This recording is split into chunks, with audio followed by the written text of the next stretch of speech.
So welcome back guys sa ating channel at ngayon pag-uusapan natin si Jollibee both sa kanyang technical and fundamental analysis. At bago ang lahat ay huwag kalimutang mag-subscribe sa ating channel kung bago ka pa lamang at pakipindot na rin ang notification bell button para palagi kayong ma-update sa mga bagong videos na i-upload natin about sa stock market. So ngayon guys, unahin na natin si fundamental analysis for this one kay Jollibee. So we will be using PSE Edge and ayan si Bloomberg.com So yun lang naman guys yung karaniwan natin ginagamit pagka fundamental ang usapan.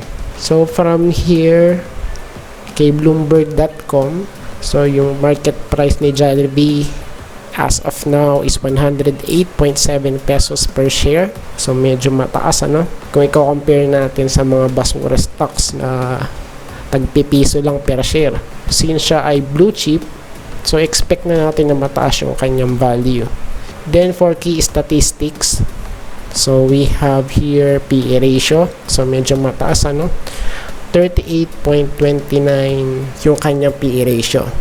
Pero sa computation guys, yung ating kinukuha is yung 15 So yun dapat yung kanyang PE ratio. But don't forget na yung PE ratio is maliit lang yung bearing niyan kung i-compare natin sa ibang mga ratios especially sa ating price to book ratio. So sa PE ratio kasi nagbabago-bago yan depende sa kanyang sector or industry na kinabibilangan.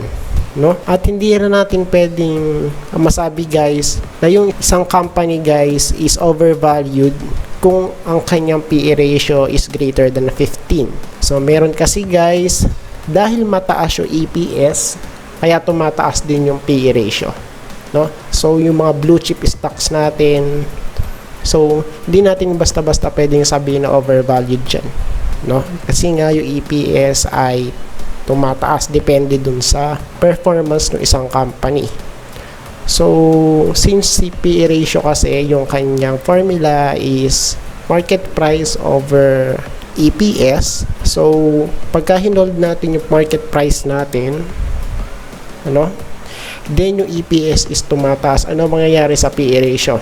So syempre bababa, so vice versa, kung yung ating EPS is constant tapos yung market price natin is tumataas, so syempre si PE ratio is tataas.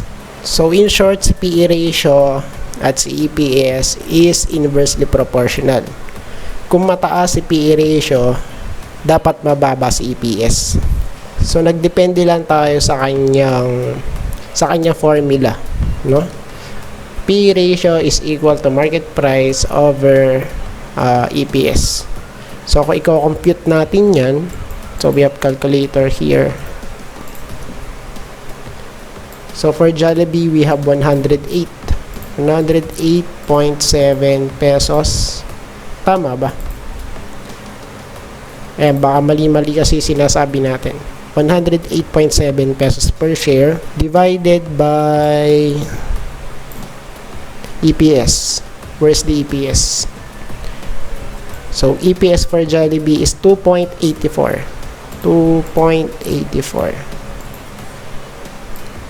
Ayun.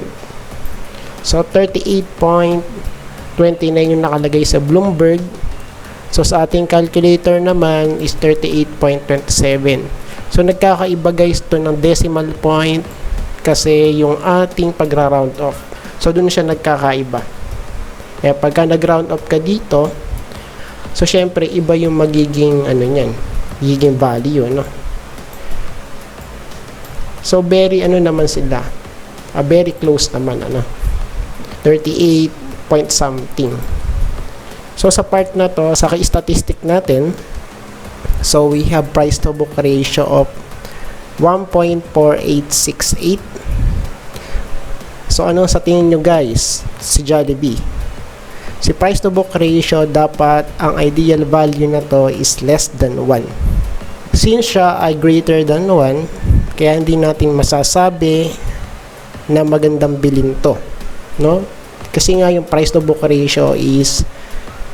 greater than 1. Or much better guys, kung around 0.7 yung value ni price to book ratio, para meron tayong margin of safety na almost 30%. Mas mataas yung margin of safety, mas maganda.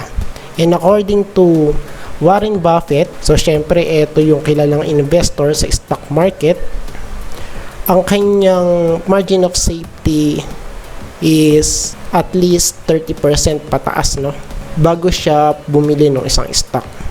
So sa part na to, kung si Warren Buffett ang bibili rito kay Jollibee, hindi niya to bibilin kasi overvalued siya based sa kanyang price to book ratio, no? So yung ating fundamental, okay, marami tayong pwedeng gamitin na intrinsic value. Pagka sinabing intrinsic value, yun yung real value, no, nung isang stock. So dito kay JFC, ang ating gagawin na intrinsic value is yung kanyang book value per share. Kaya dapat si price to book ratio is less than 1, no, para safe tayo. At the same time, naka-sale siya. So si Jollibee, hindi pa siya naka-sale ngayon, ano, based sa kanyang price to book ratio, kasi nga greater than 1. Then for dividend, kung titingnan natin, ayan, so nagbibigay pa naman siya ng dividend. So yung last dividend na binigay niya is 1.14%. Hanggat nagbibigay ng dividend guys yung isang company, yung isang stock guys, still okay pa naman siya yung performance niya, no? Magtaka tayo guys, at delikado na yung isang company once na siya ay hindi na nagbibigay ng dividend. So doon na tayo mag-isip-isip, no, na dati siya ay nagbibigay ng dividend tas biglang nawalan. So si Jollibee, ayan, so nagbibigay pa naman ng dividend, kaya okay pa naman si Jollibee. And at the same time, si Jollibee ay isa sa mga blue chip stock dito sa ating bansa. Sa kanyang EPS, so positive, no? Positive 2.84. So bakit sinabi nating positive? So meron kasing mga EPS nagne-negative. Pagka guys positive, the company is gaining money. So si EPS 2.84, kaya okay pa naman siya. But kung si EPS is magne-negative, ayun, so delikado, no? Ibang usapan na yun guys. So pagka bibili kayo ng stock, dapat si EPS is positive, no? Or much better kung mas mataas yung EPS. Actually, sila Meralco, sila PLDT, nasa 80 plus yan, no? 80 to 100 yung kanilang EPS kasi nga magandang kumpanya na sila. So dito guys, price to sales ratio naman sa gawing baba, so eto siya, 0.6652, no? So ang ano natin dito, ideal natin, metric natin kay price to sales ratio is less than 1 dapat yung value, no? Same kay price to book ratio. Since yung kanyang price to sales ratio is less than 1, so excellent to guys pagka less than 1. Okay siya guys, ano? Based sa kanyang price to sales ratio. But mas matimbang kasi si book value per share, no? Since siya ay, okay, we can consider this one, si JFC, as overvalued as of now. Ngayon punta tayo sa kanyang ito, financial report, ano, sa PS Edge tayo pumunta. So meron na siyang update. So first quarter natin for the period ended March 31, 2020. Ayan. Kung titignan natin kasi dito sa page ng JFC, so meron tayong annual, ano. So ito yun sa taas. For the fiscal year ended December 31, 2019. So titignan muna natin yung first quarter report kasi ito yung latest guys, and current liabilities. So dapat guys, si current assets is mas mataas sa current liabilities. So for current assets, we have 50 billion, ano, pesos, kasi naka-ano tayo naka in thousands tayo guys, no? 50 billion pesos yung kanyang current assets, then yung kanyang current liabilities is 44 billion. So, okay pa naman guys, ano? Pero kung pag-divide natin to para makuha natin yung tinatawag na current ratio, so si current ratio guys is current assets divided by current liabilities. So, dapat ang maging value natin pagka pinag-divide natin to is at least greater than 1, ano? Or mas safe guys kung nasa 1.5 or 2 yung value ni current ratio. So, kung ipag-divide natin to, 50 billion divided by 44 billion. So, mag-calculator tayo ulit para makuha natin yung current ratio. So, 50 divided by 44. So, equals 1.13. So, ano pa naman siya? Okay pa naman siya guys, no? Based dito sa kanyang current ratio. So, continue tayo guys. So, for current ratio, so okay pa naman siya, no? Ayan, so greater than 1, 1.14. Ayan. Tapos, so, eto. Si book value per share, kung titignan natin, ito sa baba. So, we have period ended and fiscal year ended. Ended, ano? So, for period ended, we have 73.28. Then, fiscal year ended is 47.8. So, yung gagamitin natin sa computation, which is yung mas mababa. So, bakit? Para mas conservative yung ating approach regarding sa ating computation. So, dito kasi kung titignan natin, kaya mas mababa minsan si fiscal year ended. Kung titignan natin yung total liabilities is 109 billion ano dito sa period ended. But yung sa fiscal year ended guys, 134 billion pesos. So yung ibang liabilities ni Jollibee hindi sinasama rito sa period ended. Kaya much better kung ano yung mas mababa, no, sa kanyang book value per share. So, dito kay Jollibee, 47.8 yung mas mababa. So, yun guys yung gagamitin natin sa ating computation. No? And regarding naman sa income statement, so based dito sa ating page, ano, sa Instagram, i-search muna natin. So, meron silang post dito about Jollibee. Search muna natin, ano. Ito. So, for JFC, first quarter net income drops by 253.1% from 1.35 billion pesos to a loss of 2.07 billion pesos. Kung titignan natin dito yan, ayan, no? So, nag-reflect guys yung kanyang net income loss after tax. Ayan, 2 billion pesos, ano? Ayun, no? So, merong negative guys. So, kaya ito yung ating kinuha is nakapagbayad na si Jollibee ng kanyang mga tax. Kaya, net income after tax sa 2 billion yung kanyang loss ngayon. Then, okay, proceed na tayo sa ating computation for fundamental analysis. So, dito sa ating Excel file, so kung kayo ay gustong humingi, ay paki-comment na lang dun sa ating comment box yung inyong mga email, ano, kung gusto nyong humingi. So, etong formula natin is Graham's number. So, nag-edit lang ako ng ano natin, ng Excel file, tapos, ayan, pwede na natin gamitin to. So, for stock name, we have JFC. Tapos, yung constant number natin, so, hindi na to pinapalitan, guys. Nasa formula na to ni Graham's number. So, si 22.5, nakalimutan ko na kung saan nakuha.